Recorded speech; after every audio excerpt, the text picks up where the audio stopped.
सबसे पहले हमें ये महसूस करना चाहिए कि ईमान किसे कहते हैं, ईमान की डेफिनेशन क्या है, ईमान का परिचय क्या है।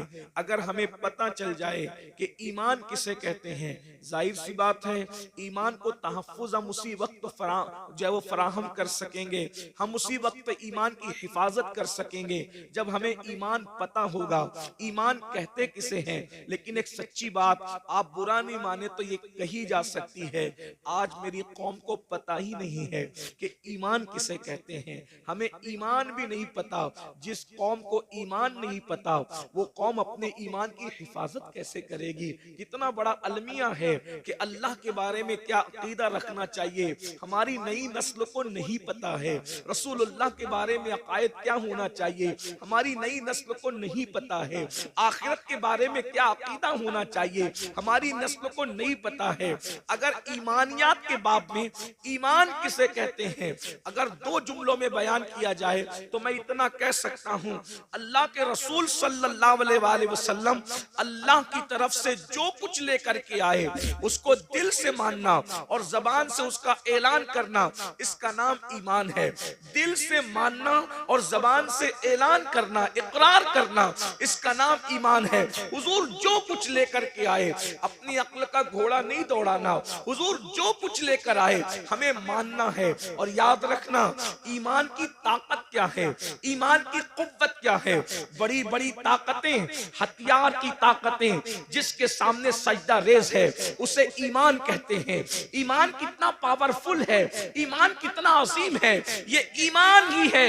जब ईमान किसी कौम को नसीब हो जाता है तो अरब के बोरिया नशीन कैसरो किसरा के ताजदार बन जाते हैं। ईमान जब नसीब हो जाता है, ईमान जब किसी को नसीब हो जाता है तो अल्लाह अकबर, वो लोग जो नमक और काफुर में फर्क नहीं कर पाते थे वो आसमान हिदायत के तारे बन जाते हैं। ईमान जब किसी कौम को नसीब हो जाता है तो बहरे जुल्मात में वो घोड़े दौड़ाते हैं तो घोड़ों की टापे भी अल्लाह अकबर पानी से भीगती नजर नहीं आती। इसीलिए तो इकबाल ने कहा था कि अज़ाने कभी यूरोप के कलीसियाओं में और अफ्रीका के तपते हुए सहराओं में दश्त तो दश्त है, दरिया भी न छोड़े हमने, बहरे जुल्मात में दौड़ा दिए घोड़े हमने।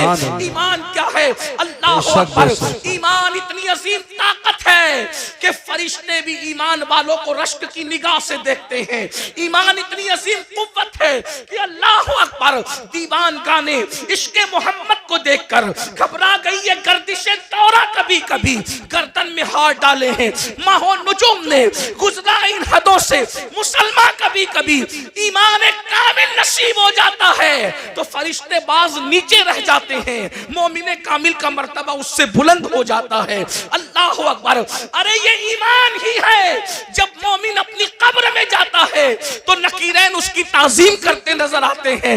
ईमान वाले की ताजीम सिर्फ जमीन के ऊपर नहीं होती बल्कि जमीन के अंदर भी होती है। नकीरैन जिसकी ताजीम करे उसको मोमिने कामिल कहते हैं, मेरे इमाम कहते हैं। नकीरैन करते हैं ताजीम मेरी, नकीरैन करते हैं ताजीम मेरी, फिदा हो के तुझ पे ये इज्जत मिली है। याद रखना ईमान वो कुव्वत है, ईमान वालों से कभी कोई जीत नहीं सका, ईमान वाले कभी हारे नहीं। कुरान कहता है वो अंतुमुल आलौना इन कुंतुम मोमिनीन, तुम्ही सरबुलंद हो, तुम्ही कामयाब हो अगर तुम मोमिन हो। ईमान को समझा क्या है, ईमान की शान को समझा क्या है। इसीलिए इंसान अपने हुस्न से नावाकिफ है, इंसान अपने हुस्न से नावाकिफ है। दूसरे आपके हुस्न को देखकर अंदाजा लगा रहे हैं कि आप कितने हसीन हैं। हज़रत बेदम शबारसी ने कहा था अपनी हस्ती का गर हुस्न नुमाया हो जाए, आदमी अपने अनवार पे शैदा हो जाए। हमारा ईमान का जो हुस्न है दूसरे समझ रहे, मुनकिरीन इस्लाम समझ रहे कि ईमान की ताकत क्या है। इसीलिए वो हमसे हमारी रोजी नहीं छीनना चाहते। मुनकिरीन इस्लाम हमसे हमारे घर नहीं छीनना चाहते। मुनकिरीन इस्लाम हमारी नस्लों से एजुकेशन की डिग्रियां नहीं छीनना चाहते। मुनकिरीन इस्लाम अगर हमसे कुछ छीनना चाहते हैं, हमारा ईमान छीनना चाहते हैं, हमारा अकीदा छीनना चाहते हैं। ईमान कितनी कीमती शय है। आपको बताऊं, 1000 मुनकिरीन इस्लाम आए थे और 313 ईमान वाले आए थे। 1000 मुनकिरीन इस्लाम ताकत लेकर आए, कुव्वत लेकर आए, तलवार लेकर आए, पेट भरे हुए आए, नाचने वालियों को साथ लेकर आए, गाने वालियों को साथ लेकर आए और अपने मनसब मर्तबे और मकाम को साथ लेकर आए। वो कोई छोटे मोटे लोग नहीं थे जो मुनकिरीन इस्लाम थे, मक्के की तरफ से आए थे। लेकिन 313 ईमान वालों ने क्या किया पता है? 313 ईमान वालों ने उन 1000 लोगों को धूल चटा दिया। और आपको क्या पता ईमान की ताकत क्या है? जिस वक्त अल्लाह ने हजरत इंसान को बनाया तो उस वक्त हजरत फरिश्तों ने कहा कि ये जमीन पे जाके खून रेजी करेंगे। पता चला खून बहाना फरिश्तों को पसंद नहीं। उनकी आदत क्या है? सिर्फ तस्बीह और तहलील करना, सिर्फ तस्बीह करना, तहलील करना। उनको मारना पीटना पसंद नहीं है। लेकिन मोमिन की शान क्या है? जब मोमिन बद्र में आता है तो फरिश्तों को हुक्म होता है कि मकाम तस्बीह और मुसल्ला छोड़ो और जिस जंग से तुम्हें नफरत थी, मोमिनों की इत्तिबा में जाकर तुम भी जंग करना शुरू करो। मोमिन की शान। मलाइका आते हैं, 5000 मलाइका बद्र में नाजिल होते हैं, कतार दर कतार ना। और सिर्फ मलाइका नहीं आते बल्कि सारे फरिश्तों का जो सरदार है वो भी रसूलुल्लाह का सिपाही बनकर के जमीन पर आता है। मोमिन को आपने समझा क्या है? मोमिन की शान क्या है? इसीलिए ईमान छीनने की कोशिश की जाती है। और हमें मोमिनों को ईमान की अहमियत नहीं है। हम अपने बच्चे को ताजिर तो बनाना चाहते हैं, हम अपने बच्चे को डॉक्टर तो बनाना चाहते हैं, हम अपने बच्चे को इंजीनियर तो बनाना चाहते हैं। खतीब बनाया, अदीब बनाया, डॉक्टर बनाया, इंजीनियर बनाया, टीचर बनाया, सब बनाया। क्या अपने बच्चों को मोमिन भी बनाया? डॉक्टर बनाने का इनकार नहीं है, डॉक्टर बनाओ भाइयों। ये डॉक्टर बनने का शौक लोगों में अभी है। नारे तकबीर, नारे रिसालत, मसलके आला हजरत उस्ताजुल उलमा हुजूर मुफ्ती मोहम्मद इस्माइल साहिब क़िबला, उस्ताजुल उलमा हुजूर मुफ्ती। आप बैठे, बिल्कुल बैठे रहे। आप उलमा इस्तकबाल करेंगे, आप बिल्कुल बैठे रहे। माशाल्लाह बहुत अच्छा मजमा है। नारे तकबीर, नारे रिसालत, मसलके आला हजरत। इतनी तबीयत अलील है हजरत की, इस उम्र में भी देखिए माशाल्लाह हजरत तशरीफ ला चुके हैं। उस्ताजुल उलमा ज़ीनत मसनद इफ्ता हजरतुल अल्लामा हजरत अल्लामा हुजूर मुफ्ती मोहम्मद इस्माइल साहिब क़िबला तशरीफ ला चुके हैं। हजरत को आगे ले लें ताकि सारे लोग हजरत के नूरानी चेहरे की ज़ियारत करें। नारा लगाए मोहब्बत से, उम्र देखे हजरत की, सब जानते हैं, पूरा इलाका जानता है।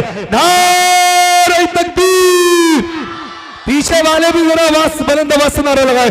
नारे तकबीर, नारे रिसालत, मसलके आला हजरत हुजूर मुफ्ती इस्माइल साहिब क़िबला, हुजूर सय्यद अमीनुल कादरी साहिब क़िबला, उलमाए अहले सुन्नत।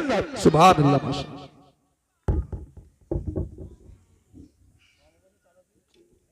दुरूद शरीफ पढ़ने। अल्लाहुम्मा सल्लि व सल्लिम वज़िद व बारिक अला सय्यदना मौलाना मुहम्मदिन व आलिहि व सहबिही सलातु व सलामन अलैका या रसूलल्लाह सल्लल्लाहु तआला अलैहि वसल्लम। अल्लाह ताला हज़रत मुफ्ती इस्माइल साहब को शिफा दे, सेहत दे, तंदुरुस्ती अता फरमाए। इस हालत में भी वो तशरीफ़ लाए हैं। ये हमारे बुज़ुर्गों का खुलूस है, इखलास है। दुरूद शरीफ एक बार पढ़े, मैं गुफ्तगू आगे बढ़ाता हूँ।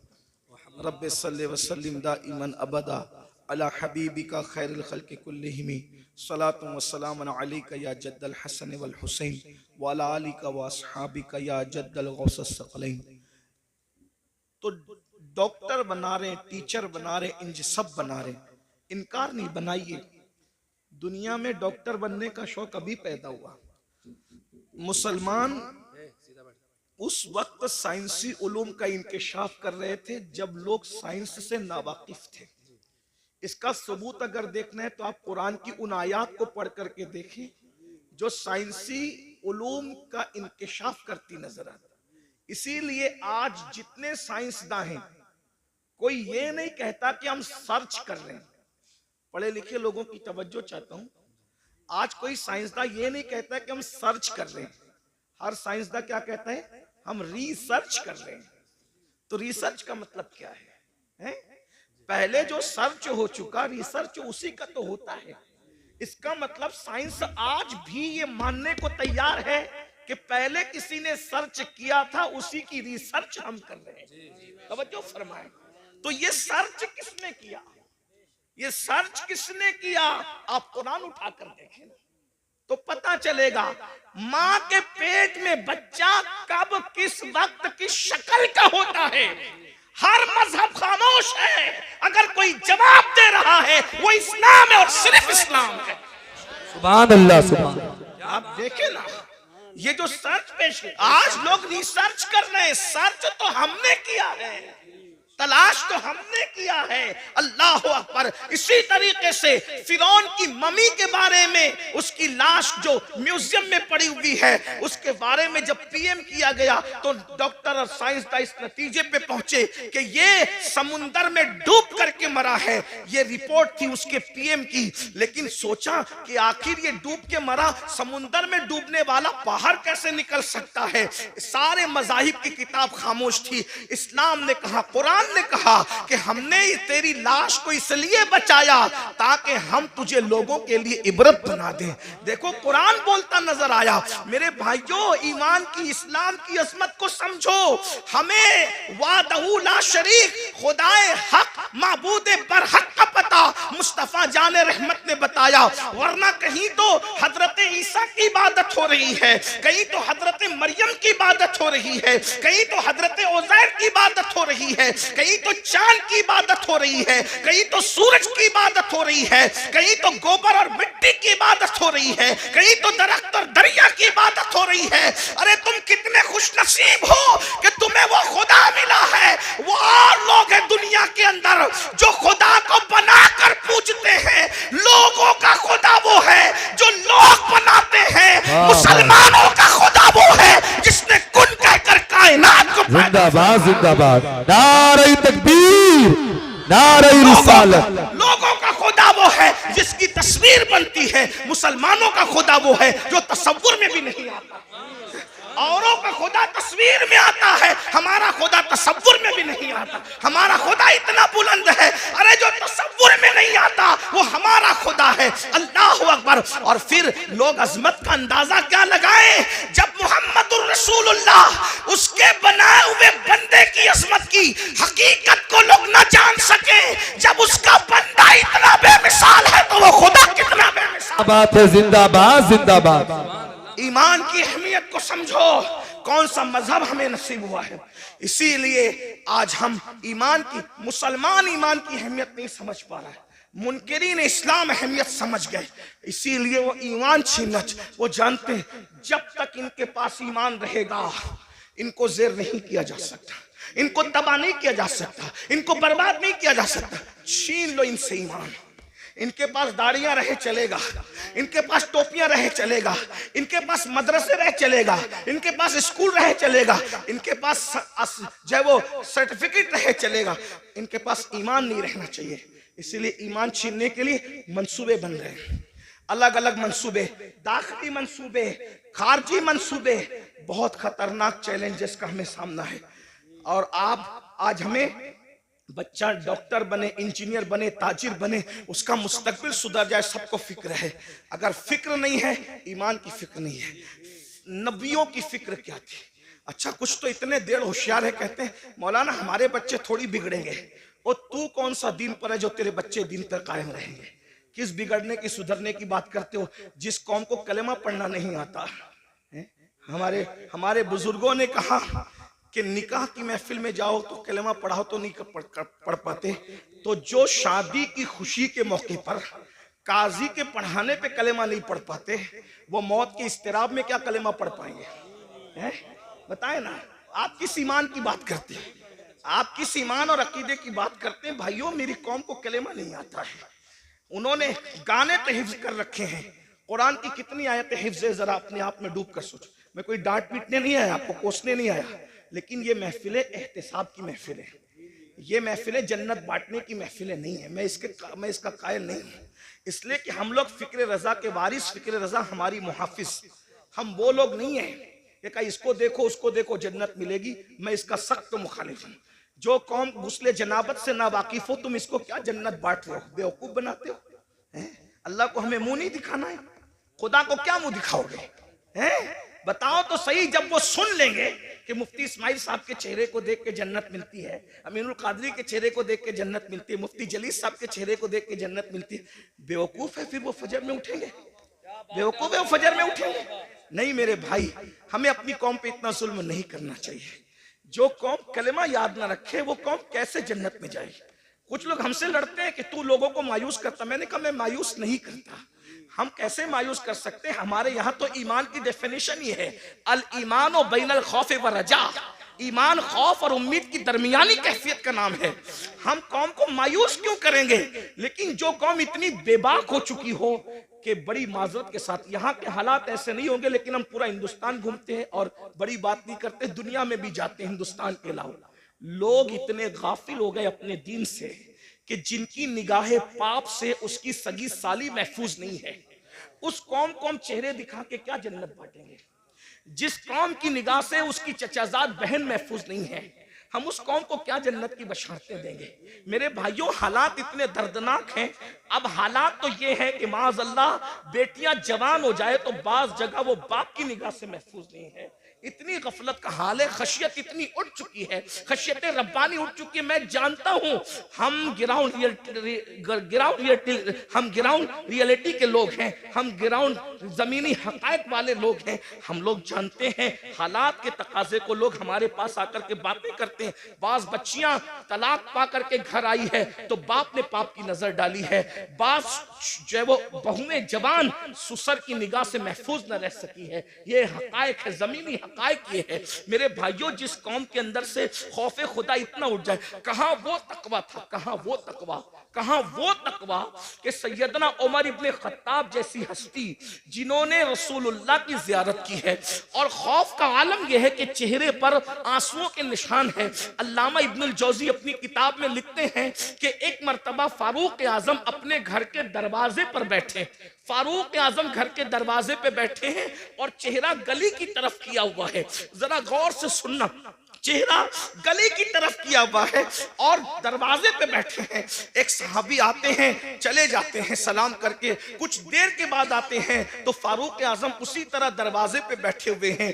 वो लोग भी क्या लोग थे, ये नहीं देखा कि फारूक आजम है, ये नहीं देखा उमर इब्ने खत्ताब है, ये नहीं देखा कि रसूलुल्लाह के सहाबी हैं। जब देखा कि दरवाजे की तरफ रुक करके बैठे हैं, वहां किसी की रियायत नहीं थी, क्योंकि वो लोग सबसे पहले शरीयत के मुरीद थे, बाद में किसी के मुरीद थे। वो लोग सबसे पहले शरीयत के मोतकिद थे, बाद में किसी और के मोतकिद थे। फारूक आजम को दरवाजे पे बैठा देखकर एक आम सहाबी टोकते हैं, उमर अब तुम भी दरवाजे पे बैठोगे रास्ते की तरफ मुंह करके? आप दरवाजे पर क्यों बैठे रास्ते की तरफ मुंह करके? हम तो किसी को रोक भी नहीं सकते, टोक भी नहीं सकते, इसलिए कि हमें माज़अल्लाह सुम्मा माज़अल्लाह अल्लाह की रजा से ज्यादा किसी और की रजा प्यारी हो गई है कि उस कौम की तबाही से उस कौम को अब कोई नहीं बचा सकता, जो खालिक को तो नाराज कर सकती है मगर मखलूक को नाराज नहीं कर सकती। मेरे भाई, हाँ, अगर किसी गरीब के हाथ में सोने की अंगूठी हम देखते हैं, उसको उतरवा लेते हैं। क्या किसी काउंसलर के हाथ से भी हम अंगूठी उतरवाने की हिम्मत रखते हैं? क्या किसी मालदार के हाथ से भी हम कड़ा उतरवाने की हिम्मत रखते हैं? सारा कानून तो हमने मुंह देख करके बनाया है। बहुत माजरत के साथ, इस्लाम सिर्फ इस्लाम है, इस्लाम सिर्फ इस्लाम है, इस्लाम हकीकत है। गरीब अमीर छोटा बड़ा सबके लिए शरीयत का कानून एक है। अल्लाह अकबर, जरा गौर तो कीजिए, फारूक आजम जैसी हस्ती को टोकने वाला टोकता है। आप दरवाजे पे बैठेंगे रोड की तरफ, रास्ते की तरफ मुंह करके। फारूक आजम ने कहा अल्लाह तेरा भला करे। नाराज नहीं हुए फारूक आजम? यहां टोकने पे लोग नाराज होते हैं, फारूक आजम नाराज नहीं हुए। अल्लाह तेरा भला करे, तूने मुझे टोका, लेकिन पूछ तो सही कि मैं दरवाजे पे क्यों बैठा हूं? दरवाजे बैठने की वजह क्या है? कहा क्या वजह है? कहा आज मेरी बेटी उम्मुल मोमिनीन हफ्सा मुझसे मिलने आई। पहले तो मैं अहले इल्म की तवज्जो चाहता हूं, जो बेटी होगी वो कभी मां नहीं हो सकती, और जो मां होगी वो कभी बेटी नहीं हो सकती। लेकिन रसूलुल्लाह के निकाह में जाने की वजह से हफ्सा की शान ये हो गई थी कि वो फारूक आजम की बेटी भी थी कि उनसे पैदा हुई थी, लेकिन फारूक आजम की मां भी थी क्योंकि रसूलुल्लाह के निकाह में थी। बेशक जहां मां और बेटी के दोनों रिश्ते एक साथ जुड़े हैं, लेकिन फारूक आजम का तकवा देखो। फारूक आजम कहते हैं आज मेरी बेटी हफ्सा मुझसे मुलाकात के लिए आई है और मेरी बीवी अपने मैके चली गई है, तो मैं अपनी जवान बेटी के साथ अपने कमरे में अकेला रहना पसंद नहीं करता, इसलिए मैं दरवाजे की तरफ रुक करके बैठ गया हूं अपनी बीवी के इंतजार में कि वो आए तो मैं अंदर जाऊं। वो लोग थे अल्लाह के खौफ और खशियत, जो बेटी के साथ जो माँ भी हो, उम्मुल मोमिनीन भी हो, उसके साथ तन्हाई में बैठना गवारा नहीं करते, ये वो लोग थे। और आज क्या हो रहा है, क्या कर रहे हो? इस्लाम कहां नजर आता है मुझे बताओ। वो कौम ईमान को तहफ्फुज कैसे दे सकती है जिसके पास ईमान की कोई अहमियत ही नहीं। आओ नबी की फिक्र देखो। कुरान ने एक नबी की मौत का जिक्र किया। पहले तो ये सुन ले कि हम अहले सुन्नत के बारे में लोग बकवास करते हैं, कहते हैं ये लोग नबी की मौत नहीं मानते। मैंने कहा झूठ है, हम अल्लाह के सिवा सबकी मौत मानते हैं। हत्ता कि हमारा अकीदा है कि मौत को भी मौत आएगी, मौत को भी मौत। हमारा अकीदा, लोग हमारे अकीदे खुद से बयान करते हैं, कभी हमसे सुनने की कोशिश ही नहीं करते। कभी कहते हैं ये सुन्नी नबी को बशर नहीं मानते। हमने कहा जो नबी को बशर न माने हम उसको काफिर समझते हैं। नबी बशर होता है, लेकिन तुम्हारे मानने में हमारे मानने में फर्क ये है, नबी बशर जरूर होता है लेकिन वो हमारी तरह बशर नहीं होता। वो खैरुल बशर होता है, वो सैयदुल बशर होता है, वो रश्के बशर होता है, वो अफजलुल बशर होता है। हाँ, बल्कि लिबासे बशर में नबी को भेजकर कुदरत ने बशरियत को मेराज अता फरमा दी है। बेदम शवासी ने कहा था अब आदमी कुछ और हमारी नजर में है, अब आदमी कुछ और हमारी नजर में है, जब से सुना है यार लिबासे बशर में है, जब से सुना है यार लिबासे बशर में है। तो नबी को मौत आती है, और नबी को मौत आई। तवज्जो करना, मैं बहुत बेबाकी के साथ इसलिए बोल रहा हूं कि मेरी पुश्त पर कई मुफ्तियाने किराम बैठे हैं, कहीं पर उलमा के असातिज़ा यहां मौजूद हैं, आप भी गौर से सुनिए। नबी को मौत आई, लेकिन नबी मर के मिट्टी में नहीं मिले। मौत आई मगर एक आन के लिए आई, जिसको अहले सुन्नत का इमाम यूं बयान करता है, अंबिया को भी अजल आनी है मगर ऐसी के फकत आनी है, फिर वही मौत के बाद उनकी हयात मिस्ल साबिक वही जिस्मानी है, उसकी अज़वाज को जायज़ निकाह उसका तरका बटे जो फानी है। तू जिंदा है वल्लाह, तू जिंदा है वल्लाह, मेरी चश्मे आलम से छुप जाने बेशक सुभान अल्लाह सुभान अल्लाह। एक नबी की मौत का जिक्र हो रहा है। कुरान कहता है इज़ हदरा याकूब अल मौत, सूरतुल बकरा है। अल्लाह पाक इरशाद फरमाता है और याद करो, इज़ याद करो, हदरा याकूब अल मौत। हाय हाय, कुरान बयान कर रहा है नबी की मौत को। क्या कहा? हदरा याकूब अल मौत। हदरा या मौत हाजिर हुई, मौत हाजिर हुई कहां? याकूब अलैहिस्सलाम के पास। पता चला अंबिया की बारगाह वो है जहां मौत भी हाजिर होती है, मौत भी हाजिरी देती है। हाँ, इसका मतलब ये कि तुम और तरह मरते हो, अंबिया और तरह दुनिया से तशरीफ ले जाते हैं। इद हद, देखिए हाजिर होने में और तशरीफ लाने में फर्क है। वैसे यूपी में बताने की जरूरत नहीं, यूपी के लोग बहुत पढ़े लिखे होते, उर्दू तो जानती हैं। अगर कोई छोटा किसी बड़े के पास आकर कहे कि मैं तशरीफ लाया, तो पढ़ा लिखा आदमी जरूर हंसेगा कि बड़ों के पास तशरीफ नहीं लाते बल्कि बड़ों के पास हाजिर होते हैं। और जब बड़ा कहेगा, जैसे मिसाल के तौर पे अगर मैं कहूं कि हजरत मुफ्ती इस्माइल साहब की बारगाह में मैं हाजिर हुआ तो सही है, लेकिन अगर ये कहूं कि मेरे पास मुफ्ती इस्माइल साहब हाजिर हुए तो गलत हो गया। बल्कि मुझे क्या कहना पड़ेगा? हजरत मुफ्ती इस्माइल साहब तशरीफ लाए। बात समझ में आती है? अब कुरान क्या कह रहे? हदरा याकूब अल मौत, मौत हाजिर हुई याकूब के पास। तो पता चला याकूब बड़े हैं अलैहिस्सलाम, और मर्तबा मौत यहाँ मौत से मुराद मौत का फरिश्ता है। जी, जाहिर जी, सी जी। बात है, हमारे नबियों से हमारे नबियों से रुसुल मलाइका का मर्तबा अफजल नहीं है, है ना। हमारे यहाँ पढ़ाया जाता है रुसुल मलाइका से अंबियाए किराम और रुसुलान निज़ाम जो इंसानों में है वो अफजल है। ठीक, हदारा याकूब अल मौत, इससे पता चला।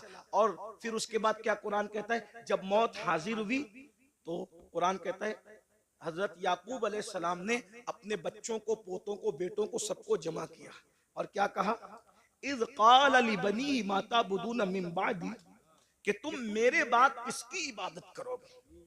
नबी को फिक्र क्या है, बेटे कैसे कैसे बेटे हैं, क्या नबी ने तरबियत नहीं की होगी, या यूसुफ अलैहिस्सलाम जैसा बेटा।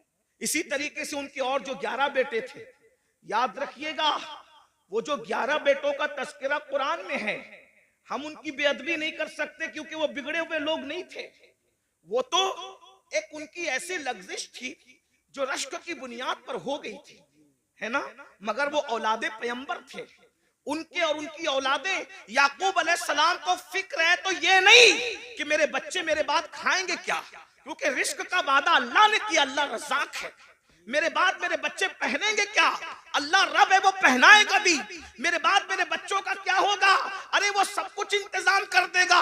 नबी को फिक्र है दुनिया से जाते वक्त तो अपने बच्चों के ईमान की फिक्र है। उसने माता बुदूना मिन बादी, मेरे बाद तुम किसकी इबादत करोगे। तो बेटों की भी तरबियत हुई थी, पोतों की भी तरबियत हुई थी। उन्होंने क्या कहा, आलू नाबुदु इलाहका।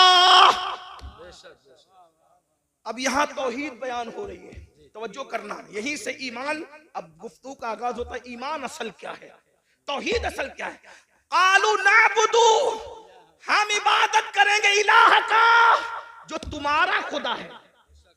ये नहीं कहा अल्लाह की इबादत करेंगे, ये नहीं कहा अल्लाह की इबादत करेंगे, क्या कहा, इलाह का, आपके खुदा की इबादत करेंगे। वो इलाह आबाई का, और आपके बाप दादाओं का जो खुदा है। और फिर तशरीह आ गई, इस्माइला इब्राहिमा व इस्माइला व इसहाक, जो इब्राहिम का खुदा है, जो इस्माइल का खुदा है, जो इसहाक का खुदा है। तौहीद बयान हो रही है, मगर निरी बयान नहीं हो रही है, बल्कि तौहीद अल्लाह वालों के जरिए से बयान हो रही है। पता चला वो तौहीद शैतानी तौहीद है, जिसमें कहा जाता है अल्लाह को मानेंगे और किसी को नहीं मानेंगे। कुरानी तौहीद ये है, इलाह का व इलाह बाई का, इब्राहिम व इस्माइल व इसहाक, यानी कि जो आपका खुदा है। पता चला अगर ये कहते कि खुदा की इबादत करेंगे तो बाद में लोग ढूंढते कौन सा खुदा, कौन सा खुदा, कौन सा खुदा। लेकिन कहा इलाह का, याकूब तुम जिसकी इबादत करते रहे, हम उसी खुदा की इबादत। नारे तकबीर, नारे रिसालत, मसलके आला हज़रत, जश्न दस्तार बंदी, सुभान अल्लाह माशाअल्लाह। अब यहाँ लोग हमसे कहते हैं तुम तो सिर्फ नबी नबी नबी नबी करते रहते हो, तुम अल्लाह का जिक्र नहीं करते। मैंने कहा ये भी अल्लाह की सुन्नत है, ये भी अल्लाह की सुन्नत है कि अल्लाह ने अपना तारुफ कहीं अकेले नहीं कराया, अपना तारुफ हमेशा अपने मकबूल बंदों के जरिए से कराया। आइए मैं, चूंकि मदरसे की महफिल है, थोड़ी मुश्किल बात कर दूं, उलमा की बरकत से अल्लाह आपको समझा देगा, आपकी समझ में आ जाए। कुछ लोग हुजूर के पास आए और पूछने लगे कि आपका खुदा कैसा है वो बताइए। खुदा को देखने की तमन्ना थी, आपका खुदा कैसा है वो बताइए। तो वो पूछने लगे आपका खुदा मिट्टी का है, सोने का है, चांदी का है, तांबे का है, क्योंकि अब तक वो यही सब देख रहे थे ना, तो जो देख रहे थे वही दिमाग में घूम रहा था। आपका खुदा कैसा है ए मोहम्मद सल्लल्लाहु, हम इस तरह हुजूर का नाम नहीं लेते, लेकिन उन्होंने कहा तो मैं नकल कर रहा हूं। क्या कहा, ए मुसलमानों के पैगंबर, आपका खुदा मिट्टी का है, तांबे का है, पीतल का है, कैसा है आपका खुदा।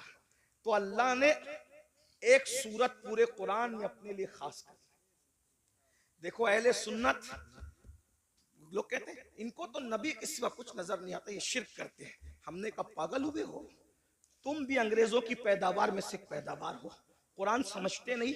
अगर तुमने गद्दारी ना की होती तो आज उम्मत का ये हाल ना हुआ होता है। सहारनपुर वालों, सहारनपुर के आसपास वालों, बहुत बुरा किया तुमने। तुम्हें मर के अल्लाह को जवाब देना है। तौहीद के नाम पे तुमने तौहीद का गला घोटने की कोशिश की है, लेकिन कुरान की तौहीद में आपके सामने पेश कर रहा हूं। मेरी बात मुश्किल तो नहीं लगी, इतनी मुश्किल कभी नहीं करता, लेकिन चूंकि ईमान ही एक मुश्किल उन्वान है ना। तो अल्लाह के नबी से पूछा गया, मैं भी हो सकता थोड़ा सबक सुना दूं आपको, आपके हमारे उलमा को, ताकि आपको समझ में आए कि ईमान क्या है, अल्लाह क्या है, अल्लाह क्या, ये तो समझ में आए। तो अल्लाह से, अल्लाह के रसूल से पूछा, हुजूर से पूछा कि आपका अल्लाह कैसा है, मिट्टी का है, सोने का है, तांबे का है, पीतल का कैसा है।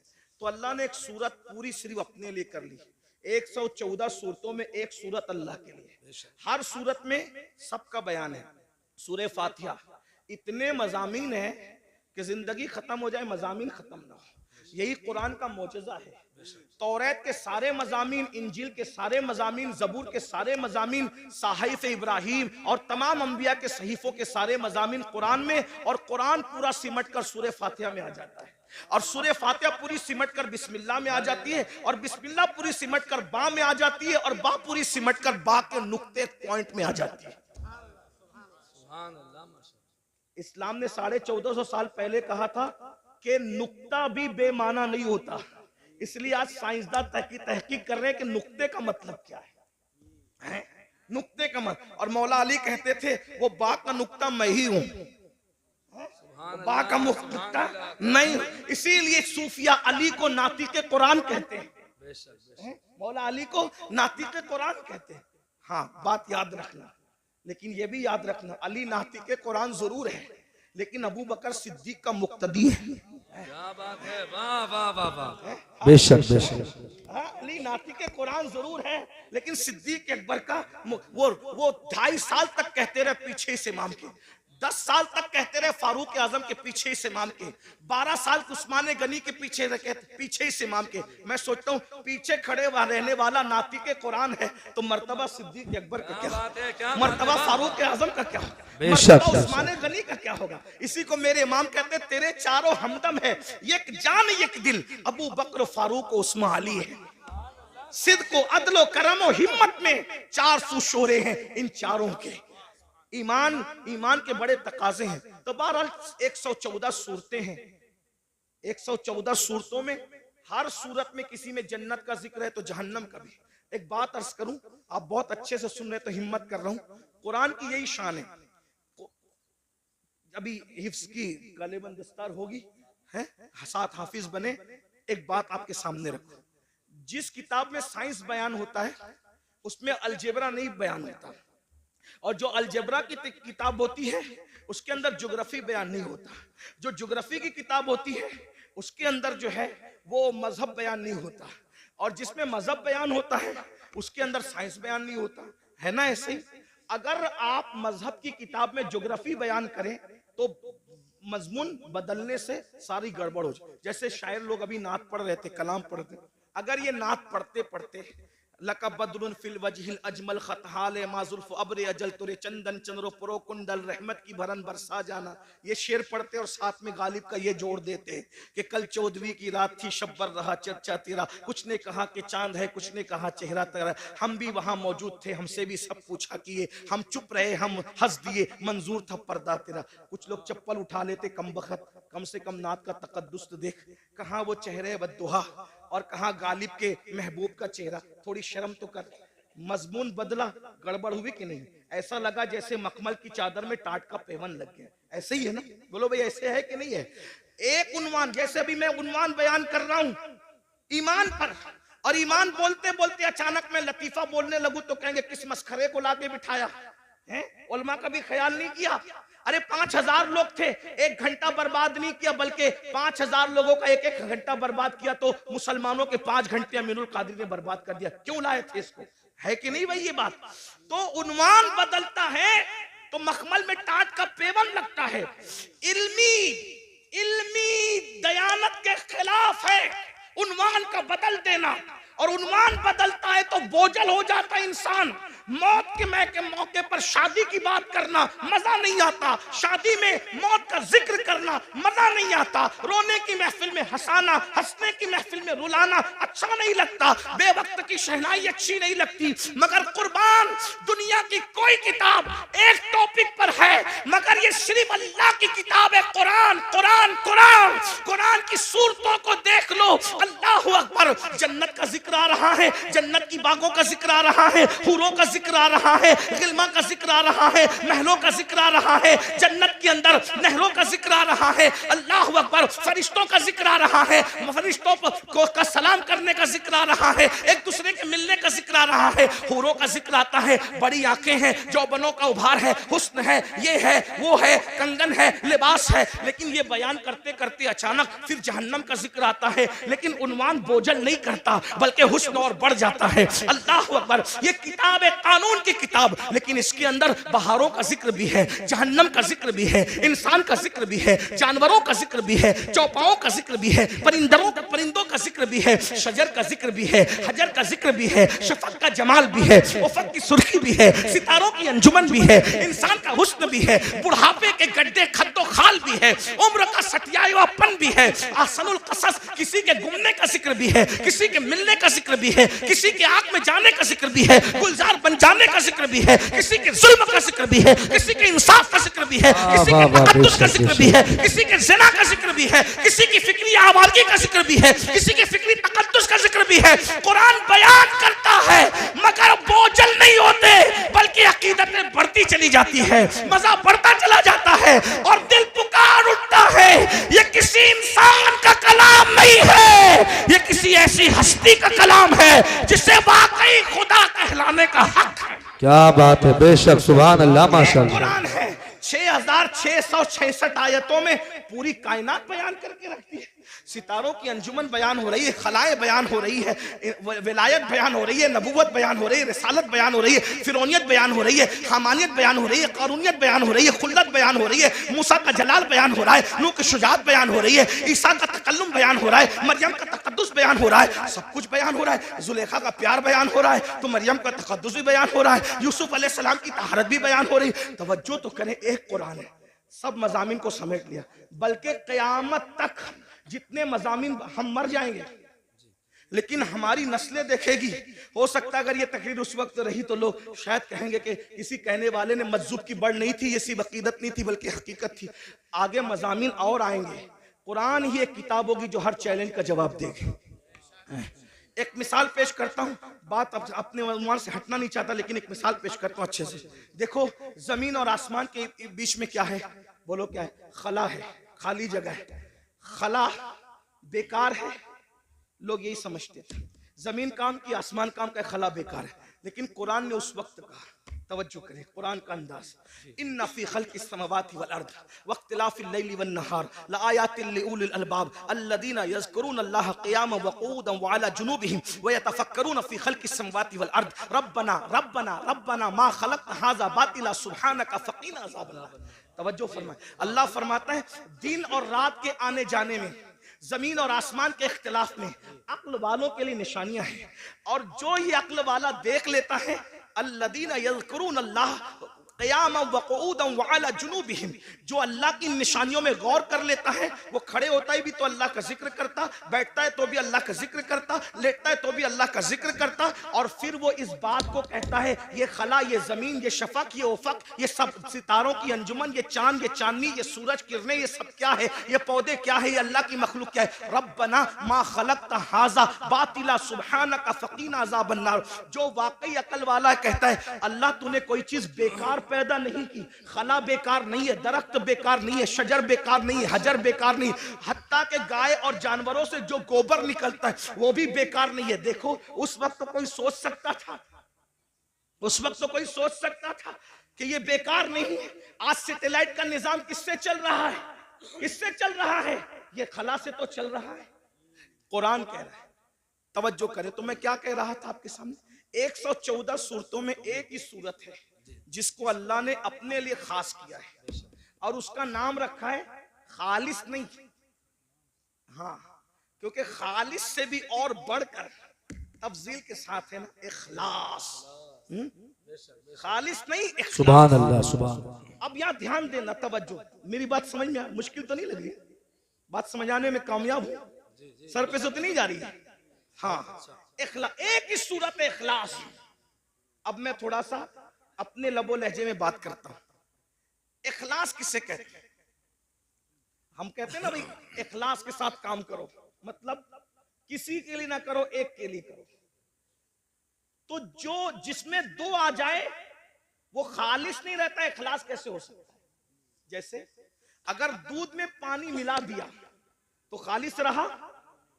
बोलो भाई, उलमा बोल रहे हैं, आप लोग नहीं बोल रहे हैं, मुझे डर लग रहा है कि मेरे जाने के बाद बोलेंगे बात समझ में नहीं आई। बोलो भाई, दूध में पानी मिला तो खालिस रहा क्या? मिलके बोलो, खालिस रहा क्या? जब खालिस नहीं रहा तो इखलास कैसे हो सकता है? तो दूध में पानी मिलेगा तो मिलावट हो गई, इखलास न रहा। पानी के अंदर पानी मिला दिया, लेकिन बिस्लेरी में बोरिंग का पानी मिलाया तो भी खालिस नहीं रहा, मिलावट हो गई। है पानी, क्वालिटी एक नहीं है, इसलिए इखलास खालिस नहीं रहा। देसी घी में नकली घी मिला दिया, दोनों घी है, कहने में भी घी है, लेकिन बोलो खालिस रहा? बोलो भाई, खालिस किसको कहते हैं? जिसमें सिर्फ एक होगा, दूसरा नहीं होगा। अब जिसमें अल्लाह ने अपनी डेफिनेशन बयान की, अपना परिचय कराया, अपना तारुफ कराया, अपने आप को बताया, उस सूरत का नाम रखा खालिस नहीं, इखलास। यानी इसमें जहन्नम का जिक्र नहीं करूंगा। 113 सूरतों में जन्नत और जहन्नम का जिक्र होगा। जब मैं अपने आप को बयान करूंगा तो ना जन्नत बयान करूंगा, ना जहन्नम बयान करूंगा। जब मैं अपने आप को बयान करूंगा, ना कब्र बयान करूंगा, ना हश्र बयान करूंगा। जब मैं अपने आप को बयान करूंगा, ना जमीन बयान करूंगा, ना आसमान बयान करूंगा। हत्ता के जब मैं अपने आप को बयान करूंगा, ना मूसा का जिक्र करूंगा, ना ईसा का जिक्र करूंगा, ना दाऊद का जिक्र करूंगा, ना अय्यूब का जिक्र करूंगा, मखलूक का जिक्र नहीं करूंगा, क्योंकि मैं हूं। बेशक, सुभान अल्लाह, सुभान इन्नहू हू, बेशक, बेशक, इन्नहू हू, वो वही है, बेशक, वो सुभान अल्लाह। वही है। जब अपना जिक्र कराने की बात आई तो कहा किसी का जिक्र नहीं होगा, क्योंकि ये सूरत इखलास है। जी बता अब क्या है, तेरा तारुफ क्या है? तवज्जो जी, तेरा तारुफ क्या है बता। तो आवाज आती है उल, है? जहां किसी का जिक्र नहीं कर रहे थे, पसंद भी नहीं किया, वहां शुरू कहां से किया? उल। अपने आप से पहले किसी को कह रहे हैं, क्या कहा जा रहा है? उल, ऐ महबूब आप फरमा दो। बेशक, बेशक, ऐ महबूब आप फरमा दो। सुभान अल्लाह। तौहीद क्या है? जिक्र खुदा क्या है? खुद खुदा होकर अपना जिक्र बाद में करता है, आमिना के लाल का जिक्र पहले। क्या बात है! नारे तकबीर! आगे से पीछे तक हाथ उठा के नारे का जवाब दे। नारे तकबीर! नारे रिसालत! अज़मत मुस्तफा ख्वाजा का हिंदुस्तान, जश्न दस्तार बंदी हुजूर सैयद अमीनुल कादरी साहिब क़िबला, मदरसा इस्लामिया तुर्किया हरियाणा। वाह वाह वाह! अपना जिक्र बाद में हो, अल्लाह बाद में आ रहा है, पहले कुल आ रहा है। कुल आप कहिए महबूब, यानी उसको भी पसंद है कि मेरा जिक्र बाद में हो। अब अगर किसी को फतवा लगाना है, सुन्नियों पे न लगाओ जी, क्या बात है! पहले कुरान के खिलाफ कलम उठाओ, फिर समझेंगे कि तुम्हारी माओ ने कितना दूध पिलाया। जी। और जब कुरान के खिलाफ कलम नहीं उठा सकते तो फिर मानना पड़ेगा जो सहारनपुर और इर्द गिर्द वाले बयान कर रहे हैं वो तौहीद नहीं है, जो बरेली वाले बयान कर रहे हैं वही तौहीद है।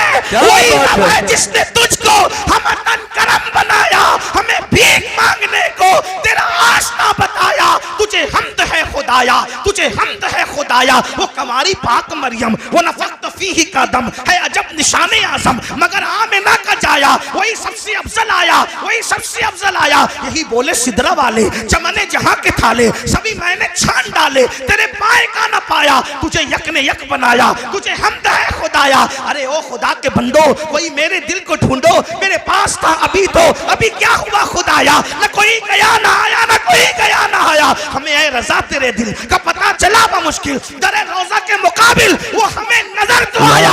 ये न पूछ कैसा पाया, ये न कूद पैसा पाया, तुझे हमद है खुदाया, तुझे हमद है खुदाया। ये न पूछ कैसा पाया, ये न पूछ कैसा पाया, तुझे हमद है खुदाया, तुझे हमद है खुदाया। हमद भी हो रही है तो रसूलुल्लाह के जरिए से हो रही है। ये कहां से जहन मिला, ये सूरह इखलास से जहन मिला। रब फरमा रहा है हमारा जिक्र बाद में होगा, महबूब तेरा जिक्र पहले। क्या बात है हजरत, सुभान अल्लाह। कुल आप फरमा दीजिए। फिर कहा जाता है हो अल्लाहु अहद, वो अल्लाह है और एक है। सुभान अल्लाह। समझ वो बेनियाज है। लम यलिद व लम यूलद, ना उसका कोई बेटा है ना वो किसी का कोई वो किसी का बेटा। जो बेटा हो वो खुदा नहीं है, और जिसका बेटा हो वो भी खुदा नहीं।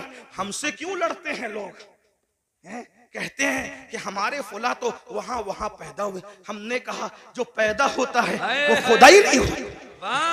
ठीक है भैया, हमसे जो जो लेना है सब ले लो, लेकिन एतराफ कर लो कि खुदा नहीं थे। क्या बात है हजरत, वाह। एतराफ कर लो कि खुदा नहीं थे। हम सब खुशी खुशी दे देंगे, जो दे सकते हैं जायज है सब दे देंगे, लेकिन मान तो लो लम यलिद व लम यूलद, खुदा वही होता है जो लम यलिद भी है व लम यूलद है। बताए ना, वो किसी का बेटा नहीं होता और उसका कोई बेटा नहीं होता। वलम यकुल लहू कुफुवन अहद, और फिर क्या शान है, उसके साझे का कोई नहीं है। ये मैं हिंदुस्तान के तनाजुर में नहीं कह रहा हूं बात, ये हमारा मजहब आफाकी मजहब है पूरी दुनिया के लिए। ईसा अलैहिस्सलाम को लोग ईसा खुदा का बेटा कहते हैं, बेटा नहीं। लोग कहते हैं ईसा पैदा हुए, हमने कहा पैदा हुए तो खुदा कैसे हुए, मरियम पैदा हुई। इसीलिए तवज्जो करना, तवज्जो। पूरे कुरान में चंद लोगों की मिलाद बयान हुई है, तवज्जो है। कुरान उठा के देखें, चंद लोगों की पैदाइश अल्लाह ने बयान की है। बाद में जिन जिन लोगों को खुदा कहा जाने वाला था, अल्लाह ने सबकी मिलाद बयान कर दी। क्यों? ताकि पता चल जाए जो पैदा होता है वो खुदा नहीं होता।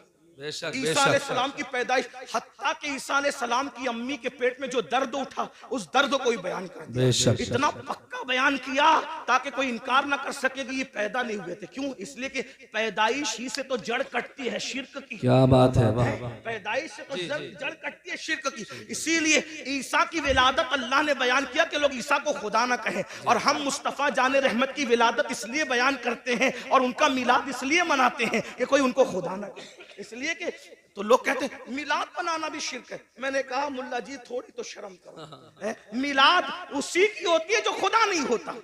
जब बना लिया मिलाद तो शिर्क कैसे हुआ? ये तो शिर्क का काट है, ये तो शिर्क का तोड़ है। अगर लोगों को शिर्क से बचाना है तो बताओ कि मोहम्मदुर रसूलुल्लाह पैदा हुए, और पैदा हुए की शान से हुए, पूरी मिलाद बयान हुई। बहरहाल मैं अपनी गुफ्तगू को समेटते हुए आखिर की तरफ आता। ये ईमान है, ये तौहीद है, तौहीद। अल्लाह ने अपने जिक्र से पहले अपने महबूब का जिक्र। ईमान की अहमियत जानो, अपने बच्चों को नसीहत करो, ईमान पिलाओ। डॉक्टर इंजीनियर सब कुछ बाद में बनाओ, खतीब अदीब नकीब बाद में बनाओ, पहले ईमान पिलाओ। और ईमान किसी के लिए नफरत नहीं सिखाता, ईमान तो मोहब्बत ही सिखाता। आज हमारे घर में ईमान की तालीम नहीं, ईमानियात की तालीम।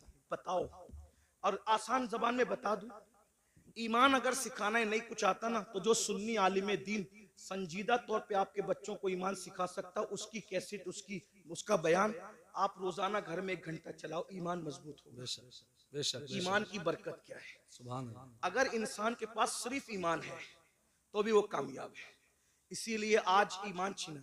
ये जो स्कूल कॉलेजेस के अंदर मेहनत का है, पता है, कोई सब्जेक्ट पढ़ाने पे मेहनत हो या ना हो, इल्ला माशाल्लाह जो बड़ी बड़ी कॉलेजेस है, बड़े बड़े इदारे हैं, उसमें ये सब्जेक्ट पे मेहनत होती है कि अगर तुम मुसलमान हो तो तुम्हारा ईमान कैसे छीना जाए। इसीलिए लड़के साइंस टेक्नोलॉजी पढ़ के खुदा के वजूद का इनकार कर रहे हैं। इस्लाम पे सवाल निशान। और एक बात और अर्ज करूं, यहाँ उलमा से कभी दूर मत होना। आज उलमा बेजारी की एक मुहिम चलाई जा रही है, इसलिए कि दुनिया जानती है जिस दिन ये उलमा से दूर हो जाएंगे इनका ईमान छीनना आसान हो जाएगा। हाँ, और ईमान छीनने के लिए एक तो दुनियावी इदारे हैं, पढ़ लिख ले रहे हैं तो कहते हैं खुदा है तो उसका वजूद कहाँ है। मैं आपसे कहना चाहता हूं कि खुदा का वजूद है, इससे बड़ा सबूत क्या होगा कि खुदा को सब लोगों ने बिन देखे का खुदा है, लेकिन एक हस्ती अल्लाह ने ऐसी भेजी जो आकर कहता है इन्नी राई तो रब्बी, मैंने अपने रब को देखा। और वो कौन है? वो हमारा नबी है। बेशक हमारे आका ने अल्लाह को देखा। और हुजूर इतने सच्चे थे, हुजूर इतने सच्चे थे कि उनकी सच्चाई की गवाही उनके दुश्मनों ने भी दी। यहाँ एक बात और अर्ज कर दूं आपसे, हुजूर कितने सच्चे थे थोड़ा समझना। कुरान के अंदर रसूलुल्लाह को गालियां, यानी कि जो काफिरों ने गालियां दी है, उन गालियों को जो काफिर बकते थे, गंदी गलीज गालियां, तो उन गालियों को जो गालियां उन्होंने काफिरों ने दी है, अल्लाह तबारक व ताला ने उसका तज़किरा फरमाया है। क्या तज़किरा फरमाया? कि इन्होंने मेरे महबूब को ये गाली। कुरान गाली की किताब नहीं, कुरान गाली को नकल नहीं करता, कुरान गाली को बयान नहीं करता, लेकिन गाली का मतलब क्या? गाली का मतलब ये कि जिसको किसी को उसके मनसब से हटकर बयान कर दो तो ये गाली है। जैसे कुत्ते को कहो कि कुत्ता तो गाली नहीं हुई, लेकिन किसी आलिम को कह दो माज़अल्लाह तो ये गाली होगी, है ना। तो उन्होंने रसूलुल्लाह को गालियां दी। कुरान गाली की किताब नहीं, कुरान गाली बयान करने वाली किताब नहीं, कुरान बड़ी मुकद्दस किताब है। लेकिन कुरान की हिकमत ये थी कि जो जो गंदे अल्फाज उन्होंने नबी के लिए कहे, कुरान ने पहले उसको बयान किया फिर उसका जवाब दिया। जैसे उन्होंने नबी को कहा कि ये पागल है, तो कुरान ने बताया कि ये लोग मेरे महबूब को कहते हैं कि ये मजनून है, लेकिन अल्लाह कसम उठा के कहता है कि आप मजनून नहीं हो। पहले बयान किया, उन्होंने कहा मजनून है तो बयान किया, उसको बयान करके फिर उसका जवाब दिया। उन्होंने रसूलुल्लाह के लिए कहा कि मोहम्मद के हाथ टूट जाएं, अल्लाह ने पहले वो बयान किया फिर उसका जवाब दिया। तब्बत यदा अबी लहब, ये सूरत आई। किसी ने कहा नबी को माज़अल्लाह सुम्मा माज़अल्लाह, अल्लाह ने उसके खिलाफ 10 आयतें उतारी, आखिरी में कहती है उतुल्लिम बादा ज़ालिका ज़नीम।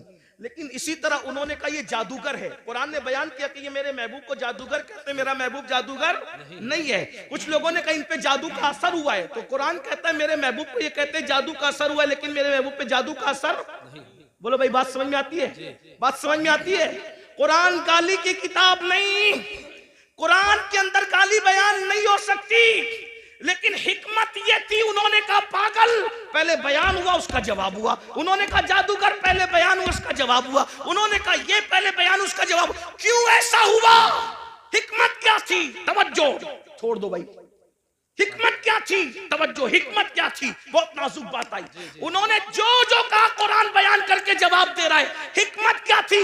कयामत तक के मुसलमानों सुन लो, इन्होंने नबी को मजनून तो कहा, नबी को जादूगर तो कहा, नबी को माज़अल्लाह पागल तो कहा, खबीसों ने बकवास की, लेकिन इतनी गंदी गंदी बातें करने के बावजूद ये नबी को झूठा न कह सके, इसलिए कि नबी इतने सच्चे थे कि उनकी सच्चाई की गवाही ये गुंडे भी दिया करते। सुभान अल्लाह, सुभान अल्लाह, बेशक बेशक। ये अब इतना सच्चा नबी, तवज्जो, इतना सच्चा नबी जिस खुदा के वजूद की गवाही दे, इससे बड़ी सच्चाई क्या हो सकती है ना।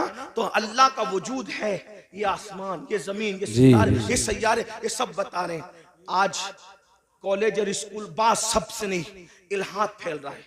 इसी तरह बच्चियां वर्गलाई जा रही है, मुर्तद इर्तिदाद की तरफ जा रही है। बच्चियां, बच्चे इर्तिदाद की तरफ जा रहे हैं। वजह मुख्तलिफ वजूहात है।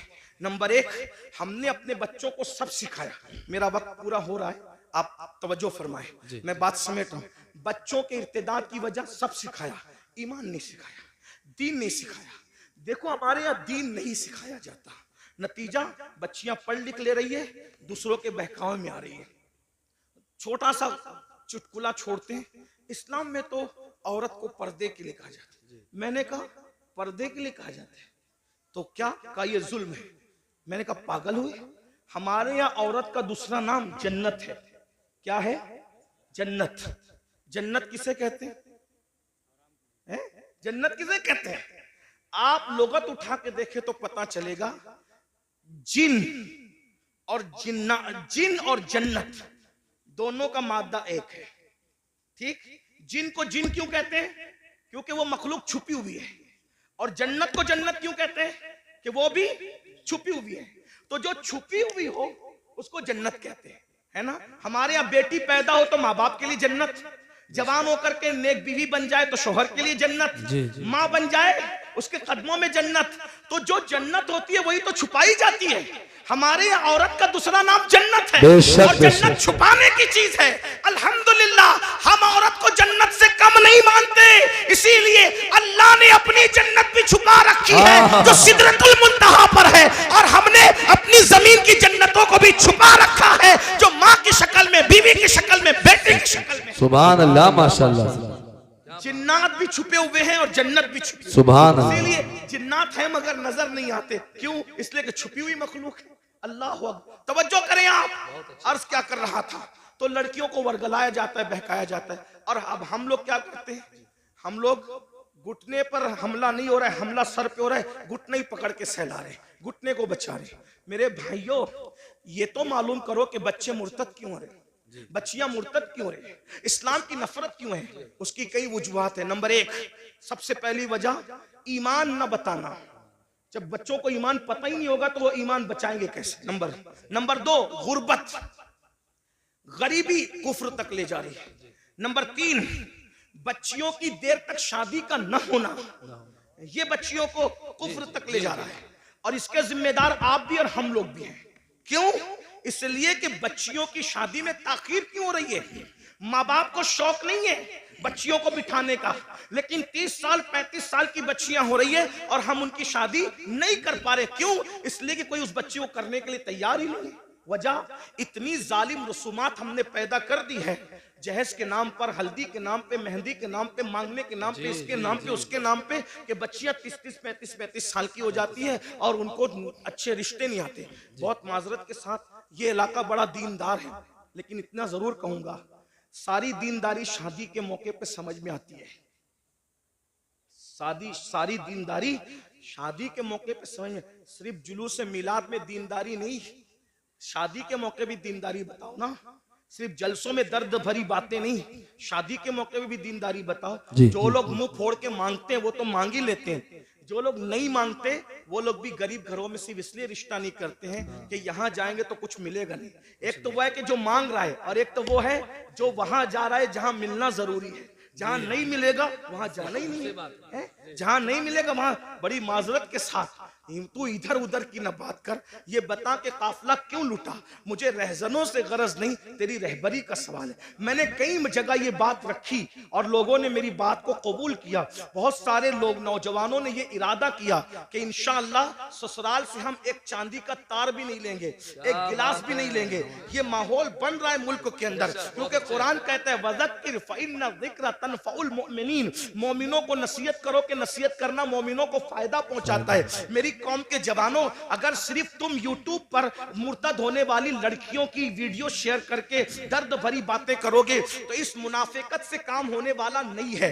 ये मुनाफिकत अमली छोड़ दो, और तुम इतनी दर्द भरी बातें करते हो। अगर दर्द है किसी के ईमान बचाने का तो अहद करो कि अगर मेरी शादी नहीं हुई है तो मैं जहेज नहीं लूंगा, और अगर मेरी शादी हो चुकी है, मैं बच्चों का बाप हूं, अब अपने बेटों की शादी करूंगा तो जहेज नहीं लूंगा, जहेज का बाइकाट करूंगा, गलत रसूमात का बाइकाट करूंगा। फिर देखो ईमान बचेगा कि नहीं बचेगा। अल्लाह अकबर। खूबसूरत बेटियां हैं, शरीफ बेटियां हैं, दीनदार बेटियां हैं, लेकिन उनको रिश्ते इसलिए नहीं आते कि उनके बाप के पास भीख देने के लिए जहेज की शक्ल में कुछ पैसे नहीं है। अल्लाह अकबर। मुसलमानों, नबी से इश्क का दावा करते हो, रसूलुल्लाह से मोहब्बत का दावा करते हो, नबी के नाम पे जान लुटाने की बात करते हो। सोचो, ये जहेज की गलत रसूमात की बुनियाद पर जब मुसलमान की कोई बेटी किसी मुशरिक और मुनकिर इस्लाम के हाथ में हाथ देकर जब कुफ्र की दहलीज चढ़ती होगी तो गुंबदे खजरा में रसूलुल्लाह के दिल पे क्या गुजरती होगी। अल्लाह अकबर। हुजूर के दिल पे क्या गुजरती, इसलिए कि उसका बाप बाप तो नावाकिफ है कि मेरी बेटी क्या कर रही है, लेकिन नबी तो हर चीज से वाकिफ है।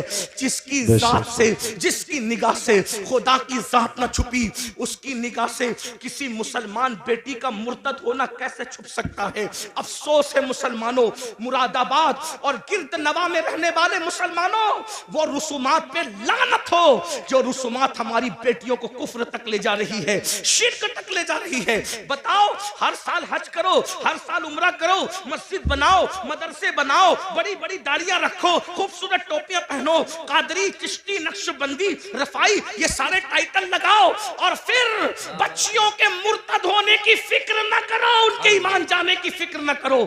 अगर कयामत के दिन रसूलुल्लाह का सामना होगा, हुजूर ने दामन पकड़ के पूछ लिया, ओ मुनाफिक, मेरी उम्मत की बेटियां मुर्तद हो रही थी तेरी नाजायज रसूमात की बुनियाद पे, तू क्या कर रहा था? अल्लाह, क्या जवाब दोगे? ये मेरी माए और बहनें बैठी है, ये भी रिश्ते ढूंढने निकलती है मेरी माए और बहनें, तो ये लालच में सरता पर डूब जाती है। ये बेटे की शादी करने नहीं, ये अपने बेटों को बेचने निकलती है। कभी बच्चियों के ईमान का सोचा? अरे मेरी बहन, अगर तेरे शौहर ने भी तेरे साथ यही किया होता तो बता, क्या तू इतनी इज्जत के साथ रह क्या दौलत ही सब है, माल ही सब है? एक बात कहूं, तुम अगर जहेज नहीं लोगे सिर्फ किसी का ईमान बचाने की नीयत से, तो पता है जहेज में तुम्हें क्या मिलेगा? रसूलुल्लाह की दुआएं और उनकी खुशी मिलेगी। वाह वाह वाह, सुभान अल्लाह। अगर समधी ने तुम्हें जहेज दिया, चंद सालों के बाद वो टूट फूट जाएगा। सुसर ने तुम्हें जहेज दिया, सास ने, चंद सालों के बाद टूट। और हुजूर ने ईमान बचाने की बुनियाद पर सिर्फ तुझे एक बार देख के मुस्कुरा लिया, कयामत तक के तेरी नस्लों की तकदीर समझ जाएगी। बेशक बेशक। अब आप पर है मुसलमानों, तुम जहेज लेते हो या जहेज नहीं लेते? अगर वो सामने वाले देना भी चाहे तो उनको कहो हम नहीं लेंगे, हम जहेज का बाइकाट करें। कुछ लोग हमारे सामने भी खड़े हो, भाई देखो भाई, मैं एक बात कहता हूँ, आपको गालियां देना हमें दे लो, हम तो अपना मुताला एक मशवरा पेश कर रहे हैं। कुछ लोग कहते हैं नहीं जहेज सुन्नत है। मैं हजरत मुफ्ती इस्माइल साहब, मुफ्ती जलीस और भी मुफ्तियाने किराम है, इनके सामने 2 मिनट का एक मुताला पेश करना चाहता हूँ। अगर गलती होगी तो मैं यही रुजू कर लूंगा। हम लोग जिद्दी लोग नहीं है, हम इमाम अहमद रजा की फिक्र के वारिस, फिक्र रजा हमारी है, ठीक है ना? जिद्दी लोग हमारे यहाँ कि गलती हो जाए तो रुजू कर लो। क्यों? क्योंकि आर नार से बेहतर है। लोग हमें यही ताना देंगे ना कि रुजू कर लिया, ठीक है भाई, हम तो रुजू वाले लोग, तौबा वाले लोग, और तौबा अल्लाह को की बारगाह में महबूब है। हुजूर ने सैयदा पाक को जहेज नहीं दिया, ये मैं आज आपके सामने बात करता हूं। हुजूर ने सैयदा फातिमा ज़हरा पाक को जहेज नहीं दिया। मैंने कई जगह पेश किया उलमा के सामने, लेकिन उलमा ने मेरी तायीद ही की, अभी तक किसी ने इख्तिलाफ नहीं किया। अगर कोई उस्ताद इस्लाह कर दे तो हम नहीं बयान करेंगे इसको आज के बाद, लेकिन थोड़ा सुन लें। हुजूर ने जहेज नहीं दिया। कैसे नहीं जहेज दिया? मैंने कहा पहली बात तो ये है कि हुजूर अलैहिस्सलाम की एक बेटी नहीं थी, 4 बेटियां थी, है ना? 4 बेटियां थी, और 4 बेटियों पे हमारे पास दलील भी मौजूद है। मैं उसकी तरफ अभी नहीं जाता, मेरा टाइम खत्म हो रहा है। सिर्फ 10-15 मिनट बच्चे, जो टाइम मुझे दिया गया था उसमें 10-15 मिनट बच्चे, उसको सुन ले। मेरा टाइम, हाँ बोल दूंगा, हाँ हो जाएगा, हो जाएगा, इतने टाइम में हो जाएगा। तवज्जो है ना? अर्ज करूं ना, हुजूर की कितनी बेटियां थी? 4 बेटियां थी। उसको मैं इशारा कर देता हूं, आप उसको सुन ले। कुरान कहता है, कुरान कहता है अपने महबूब से, अल्लाह अपने महबूब से कहते हैं, अल्लाह ताला इरशाद फरमाता है कि ए महबूब आप फरमा दीजिए, ए महबूब आप फरमा दीजिए, कुल आप फरमा दीजिए। क्या फरमा दीजिए? क्या फरमा दीजिए? ले अज़वाजी का, अल्लाह फरमाता है कुल ले अज़वाजी का व बनाती का और व निसाइल मुमिनीन। 3 तबके को नबी खिताब कर रहे हैं अल्लाह के हुक्म से। कुल ले अज़वाजी का व बनाती का व निसाइल मुमिनीन। आप कहिए अपनी बीबियों से और अपनी बेटियों से और मोमिनों की औरतों से। तो ये बनाती का जो है ना, ये बनाती का, क्योंकि अरबी जबान का हुस्न ये है कि हर जबान में वाहिद और जमा है, बात खत्म। अरबी में वाहिद तस्निया, जमा किल्लत, जमा कसरत, है ना ये तफसीर। तो कुरान क्या कह रहा है, वह बनातिका, तस्निये के साथ नहीं है, किसके साथ है, जमा के साथ। तो अगर तस्निये के साथ भी होता तो दो बेटी माननी पड़ती, और अगर एक बेटी होती तो बिनतिका कहा जाता, बनातिका नहीं कहा जाता, है ना। बनाती, कुरान अगर बनातिका कह रहा है तो मानना पड़ेगा कि कम से कम नबी की 3 बेटियां थी जी, कम से कम। और हम तो अल्हम्दुलिल्लाह 4 बेटियां मानते हैं, उस पर दलील रखते हैं। लेकिन अब यहाँ सुनिए, ये कोई उन्वान मुनाजरे का छेड़ने नहीं आया, मैं कोई मुनाजिर नहीं हूं, लेकिन बात कहने लगा। और मैं बात जो कह रहा हूँ इन उलमा की मौजूदगी में कह रहा हूं, इन्हें हक है। और मैं तो कहता हूं कि उलमा को ये हक होना चाहिए, अगर कोई खतीब कोई शायर गलती करे तो वो उसको चिट्ठी देकर ये कान में उसकी इस्लाह कर सके और उसको कबूल करना चाहिए। यही हमारे दादा मुर्शिद हुजूर मुफ्ती आजमीन का तरीका था। सुभान अल्लाह, सुभान अल्लाह। स्टेज पे भी लड़ने की जरूरत नहीं, क्योंकि लोग हमें देखते, कान में जो बात कहनी चाहिए उसको कान में ही कहना चाहिए, जिसको मैदान में कहना चाहिए उसको मैदान में कहना चाहिए, है ना। बहरहाल, तो हुजूर की कितनी शहजादियां हैं, कितनी है, 4। अब अगर आप ये कहते हैं कि हुजूर ने सैयदा फातिमातुज़ ज़हरा को जहेज दिया, सुन्नी अगर कहता है तो उसको ये भी साबित करना पड़ेगा कि सैयदा ज़ैनब बिनते मोहम्मद को भी दिया, उम्मे कुलसुम बिनते मोहम्मद को भी दिया सल्लल्लाहु अलैहि वसल्लम, रुकैया बिनते मोहम्मद को भी दिया सल्लल्लाहु अलैहि वसल्लम। भाई जब 4 शहजादियां हैं तो एक ही को जहेज क्यों दिया? एक बात, ठीक बात समझ में आती? जो नबी ये कहे कि अगर एक खजूर अपने बच्चों में तकसीम करना हो तो बराबर बराबर तकसीम करो, वरना अल्लाह को कयामत में जवाब देना पड़ेगा। जब नबी खजूर की तकसीम में बराबरी कर रहे हैं तो जहेज के अंदर देने में हुजूर बराबरी क्यों ना करेंगे? तो आपको ये बोलना पड़ेगा कि हजरत ज़ैनब को कब दिया, हजरत रुकैया को कब दिया, उम्मे कुलसुम को कब दिया। एक बात, फिर आप कहेंगे मुफ्ती अहमद यार खान नईमी ने तो लिखा, मसनवी में तो मौजूद है। मैंने कहा मैं उनका गुलाम हूं, मैं उनसे बगावत नहीं करूंगा, लेकिन बस बात इसको इतनी पलट दो कि जो जहेज की लिस्ट है वो सही है, उसका मैं इनकार नहीं कर रहा हूं, लेकिन बस बात इतनी पलट दीजिए कि हुजूर ने जहेज नहीं दिया, ना बेटी को दिया ना दामाद को दिया, नहीं दिया, दोनों को नहीं दिया, ना बेटी को दिया ना, तो काफिर वो क्या क्या था? मैंने कहा आसान बात, मौला अली के वालिद की गुर्बत की वजह से जब कुछ हालात ऐसे पैदा हो गए, वो तो मालदार बहुत थे लेकिन कुछ हालात पैदा हो गए कहत की वजह से, तो हुजूर अपने चचा हजरत अब्बास को साथ ले गए, कहा कि इस वक्त कहत का जमाना है, मेरे चचा के मुझ पे एहसानात हैं, तो ऐसा करते हैं कुछ बच्चे आप ले ले, कुछ बच्चे मैं ले लूं, और आप पाल ले मैं पाल लूं। तो जब उनके पास गए तो हजरत अकील को सौंप दिया हजरत अब्बास को, और हजरत जाफर को किसी को सौंप दिया, और तालिब को अपने पास रख लिया, और मौला अली के बारे में कहा कि ए मोहम्मद अली को तुम ले जाओ। तो बचपने से हुजूर मौला अली को अपने घर लाए, तो मौला अली को बचपने से 4 साल 3 साल की उम्र से पाला पोसा बड़ा किया, खुशियां गम कपड़े लत्ते सब नबी ने दिए।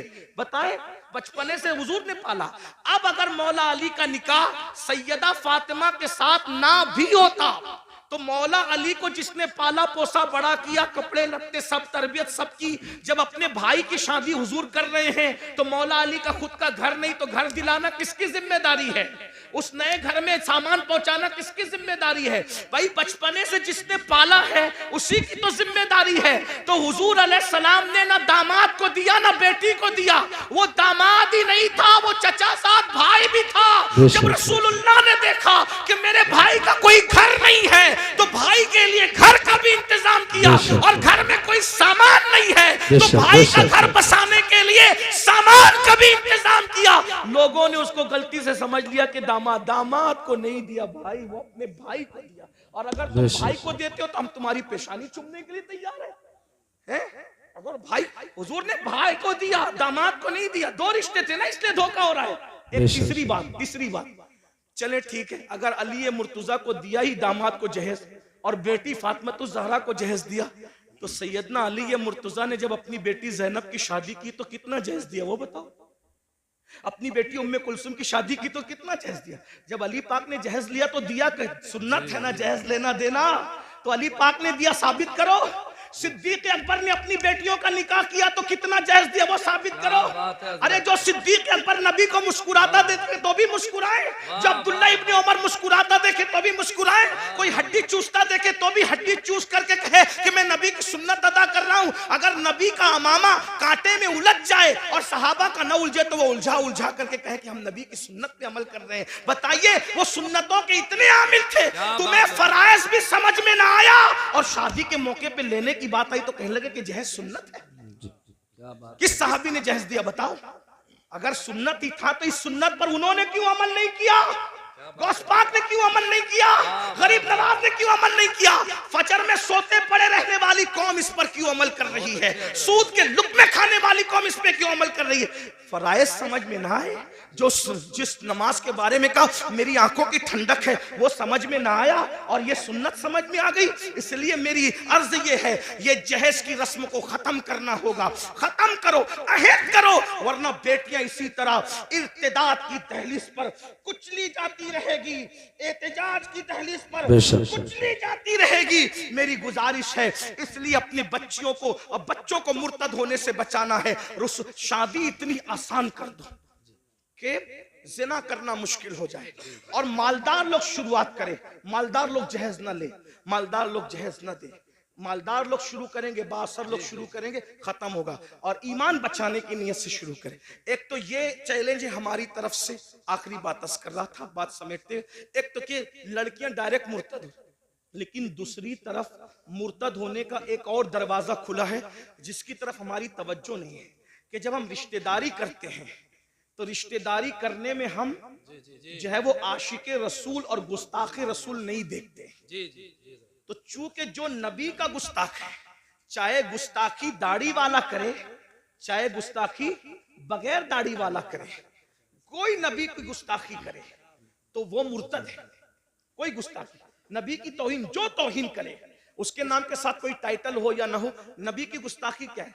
भाई आप ये कहें कि उन्हें दीवार के पीछे की खबर नहीं थी, ये गुस्ताखी है। इसलिए कि कुरान कहे वो अल्लमका मा लम तकुन तालम व काना फदलुल्लाहि अलैका अज़ीमा। ए महबूब, हमने आपको वो सब कुछ सिखा दिया जो आप नहीं जानते थे। अल्लाह कह रहा है सब कुछ सिखा दिया और मुल्ला कह रहा है कि दीवार के पीछे की खबर नहीं। ये नबी को गाली हुई कि नहीं हुई? अल्लाह फरमा रहा है ए मेरे महबूब या अय्युहन नबी इन्ना अर्सलनाका शाहिदन व मुबश्शिरन व नज़ीरा। ए महबूब, हमने आपको हाजिर और नाजिर बना करके भेजा। और अल्लाह फरमाता है व दाइयन इलल्लाह, और हमने तुम्हें अल्लाह की तरफ बुलाने वाला बनाकर भेजा। बेइज़्निही व सिराजम मुनीरा, और तुम्हें चमकता हुआ सूरज बना करके भेजा। अल्लाह अकबर। अल्लाह उनके बारे में कहे अल्लाह अल्लाह, क्या वो महबूब है मेरे भाई? अल्लाह उनकी शान यूं बयान करे वद्दुहा, महबूब तेरे चेहरे की कसम, वल्लैल तेरी जुल्फों की कसम, वन्नज्म तेरे दांतों की कसम, ला उक़सिम बिहाज़ल बलद तेरे चलने की कसम। महबूब अगर चेहरे पर नकाब डाल ले तो कुरान कहे या अय्युहल मुज़म्मिल, ए झुरमुट मारने वाले। अगर वो कंबल ओढ़ ले तो कुरान कहे या अय्युहल मुद्दस्सिर, ए कंबल ओढ़ने वाले। अगर वो गुस्से में आकर के अगर कंकर भी फेंक दे तो कुरान उस पर भी उतर आता और कहता है वमा रमैता इज़ रमैता वलाकिन्नल्लाह रमा। प्यारे ये कंकर तूने नहीं फेंकी, हाथ तेरे थे, फेंकना हमारा। वाह वाह वाह, बेशक बेशक। वो नबियों का सुल्तान, उनके बारे में इतनी छोटी छोटी कहता है। मौलवी कह रहा है, आज कौन कह रहा है मैं नहीं जानता? आप सब जानते अच्छी तरह से। क्या आपके इलाके के मौलवियों को मैं नहीं जानता? जो जिनको जानता हूं उनके चेहरे बताने के मैं इनको जानता हूं, ये मुझे जानते हैं, और जिनको नहीं जानता उनको नहीं जानता। कहते हैं उम्मी उम्मी उम्मी। उम्मी का मतलब अनपढ़, नबी को पढ़ना नहीं आता था। और तू पढ़ लिख लिया नबी की हदीसों से और नबी को पढ़ना नहीं आता था। क्या पागलपन है? और ऐसों को आप बेटियां दे रहे हैं, ऐसों के साथ आप रिश्तेदारी। आप कहते हैं मौलवियों का समय, ये मौलवी लड़ाने आते हैं। भैया मौलवी लड़ाने नहीं आता। मौलवी तो यही बात तो मोमिनों को, सहाबा को कहते थे मुनाफिकीन। मदीने के मुनाफिकीन सहाबा को कहते थे कि ये लोग फसाद फैलाते हैं और हम इस्लाह का काम करते हैं। ये बातें वो बकते थे, बकवास करते थे। भाइयों, अपनी बेटी को अगर तुम किसी गुस्ताख के साथ बिया दोगे तो वो गुस्ताख रसूल को ससुर कहे मानेगी, गुस्ताख रसूल को शोहर मानेगी। और कुछ लोग तो ऐसे चढ़ दौड़ करके आते हैं हमारे पास, अरे मौलवी साहब हमने तो बदअकीदों की बेटी के निकाह आपको पढ़ाना पड़ेगा। मैंने कहा अच्छा, मेरी बहुत ज्यादा लोगों से नहीं जमती है। मेरी तबीयत में नरमी बहुत है, लेकिन बहुत ज्यादा लोगों, इसलिए कि हम मसलक के मामले में कहीं कंप्रोमाइज करना नहीं चाहते हैं। ऐसे काम को आग लगे, लानत हो उस काम पर जिससे मसलक का सौदा हो जाए। हम मसलहत के कायल हैं, मसलक फरोशी के कायल नहीं है। हाँ, तबीयत में नरमी होनी चाहिए मगर मौकिफ में सख्ती होनी चाहिए, और हमारा मौकिफ वही हो जो गुज़िश्ता सदी में इमाम अहले सुन्नत ने बयान। बेशक बेशक सुभान अल्लाह। हाँ, हमारा नजरिया वही होना चाहिए। माहौल देखकर पूरी मत बांधो, मजमा देख के बातें मत करो, क्योंकि अल्लाह की बारगाह में खड़े होना है। अरे कहते हैं निकाह आपको पढ़ाना है, हम तो बदअकीदों के यहाँ से दूसरी पार्टी से लाए हजरत। मैंने कहा अच्छा, तो कहा हजरत चंद दिन में सुन्नी बना लेंगे। मैंने कहा तू बड़ा सुन्नी बन गया जो उसको बहू को सुन्नी बनाएगा जी। और अगर वो बन भी जाए तो क्या वो गुस्ताख रसूल को अब्बा कह के न पुकारेगी? तुम्हारा पोता पैदा हुआ तो उसका नाना मरेगा तो उसका जनाजा, वो गुस्ताख का जनाजा तुम्हारा पोता पढ़ने न जाएगा? हैं? तुम कितने सुन्नी हुए जो दूसरों को सुन्नी बनाओगे? हैं? जिसका खाते हो उसकी वफादारी करो। कम से कम कुत्ते से सीखा होता। कुत्ता एक रोटी खाता है, मालिक की वफादारी करता है। हमें जो मिला है नबी के सदके में मिला है। कहते हैं उम्मी है, अनपढ़ है। मैंने कहा पागल हुआ है, पागल हुआ है, पागल है, कैसी बात करता है? उम्मी है, अनपढ़ है। हुजूर अनपढ़ नहीं थे। उम्मी की तो तशरीह आशिकों ने बहुत की है। उम्मुल कुरा में पैदा हुए इसलिए उम्मी थे। अल्लाह के सिवा किसी से नहीं पढ़े इसलिए उम्मी थे। अल्लाह के अलावा उनका कोई उस्ताद नहीं है, और ये शान सिर्फ रसूलुल्लाह की है। अपने जैसे किसी बशर से उन्होंने नहीं पढ़ा। अर्रहमान अल्लमल कुरान, रहमान से उन्होंने पढ़ा।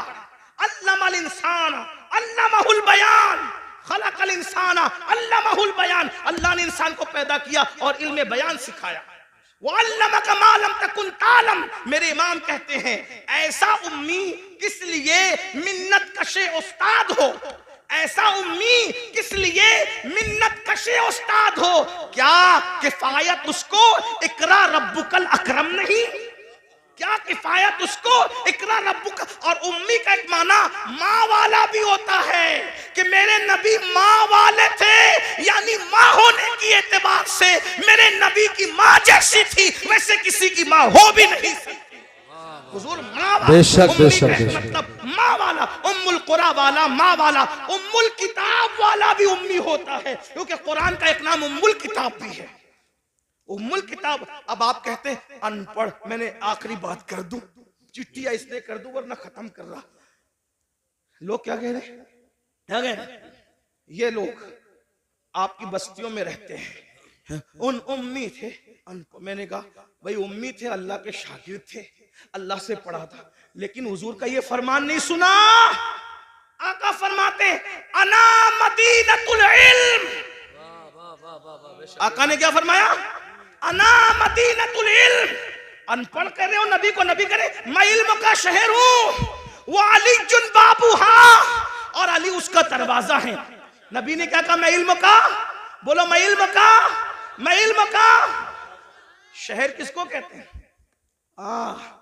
आपके गांव का नाम क्या है? हरियाणा। ये क्या है?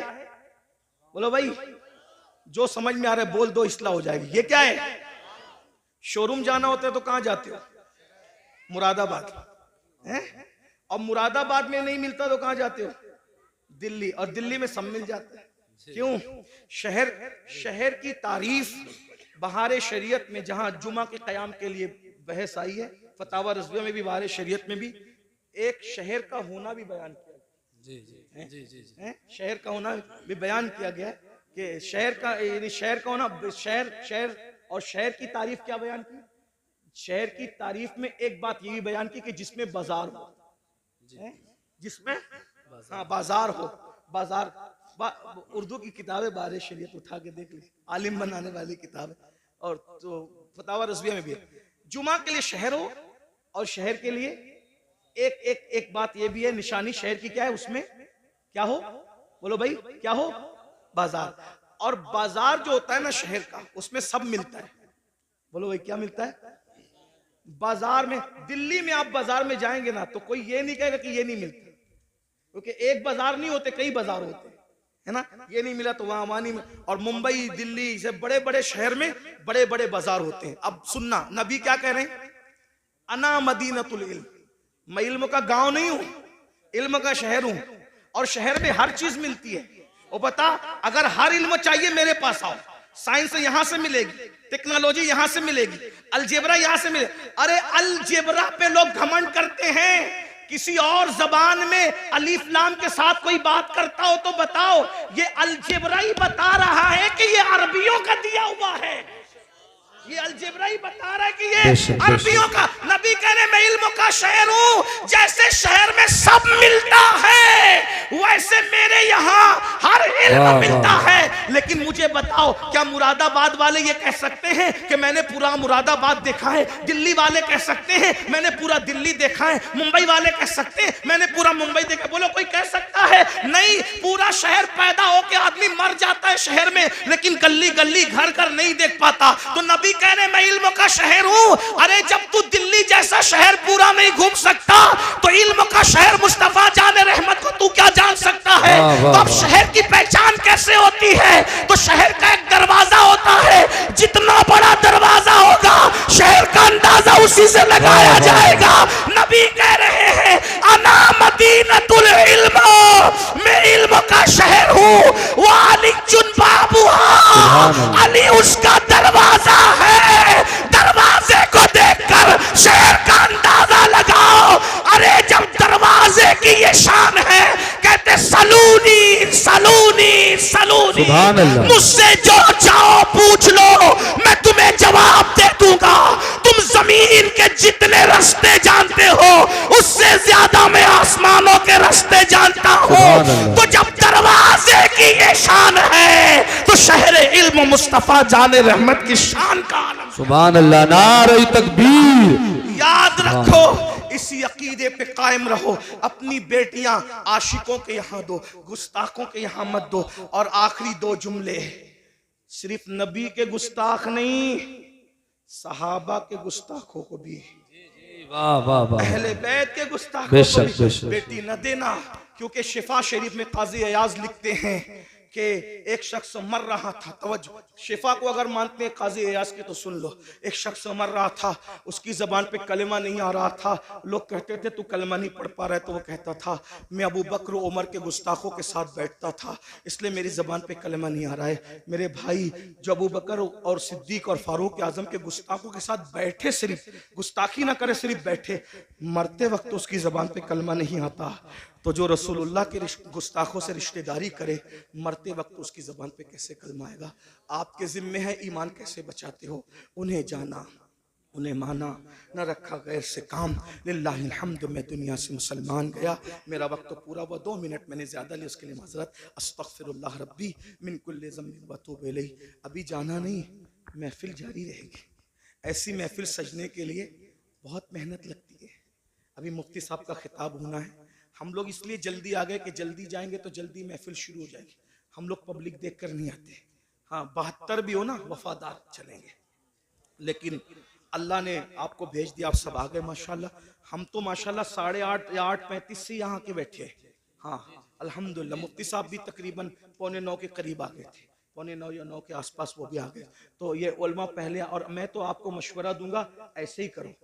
अभी कुछ किसी के सताने और ये किसी के प्रेशर में करते हो, लेकिन महफिल का मिजाज बना लो। मगरिब के बाद या इशा अव्वल वक्त में पढ़ के शुरू करो, 11, 11:30, 12 तक के महफिल ख़त्म करो। तुम भी फजर पढ़ो, हमें भी फजर पढ़ ले दो। वरना मुकर्रिर तो बेचारा जाग करके फजर पढ़ लेता है, क्योंकि सुबह वो जोहर तक सोएगा। लेकिन आपको तो काम पे जाना है। फजर रोज पढ़ता है, वो भी हमारे जलसे की वजह से पढ़ नहीं पाता। अगर एक की भी फजर हमारे जलसे की वजह से तर्क होगी तो मैं समझता हूँ कि कहीं ना कहीं जिम्मेदार भी पकड़ में आएंगे और छोड़ने वाला भी पकड़ में आएगा। और करोड़ों जलसे एक पल्ले में रखा जाए और फजर की एक नमाज एक पल्ले में रखा जाए, दोनों बराबर नहीं हो सकती। इसलिए 3 बजे तक, 2 बजे तक मत जगाया करो। जल्दी जलसे खत्म। जलसे देर तक चलाना कमाल नहीं है, जलसे में अच्छा पैगाम देना ये कमाल। बेशक अल्लाह पाक की बारगाह में दुआ है, गुफ्तगू के दरमियान मुझसे कोई भी गलती हो गई हो, अल्लाह ताला माफ कर दे। अस्तग़फिरुल्लाह रब्बी मिन कुल्लि ज़म्बिन व अतूबु इलैहि व मा अलैना इल्लल बलाग।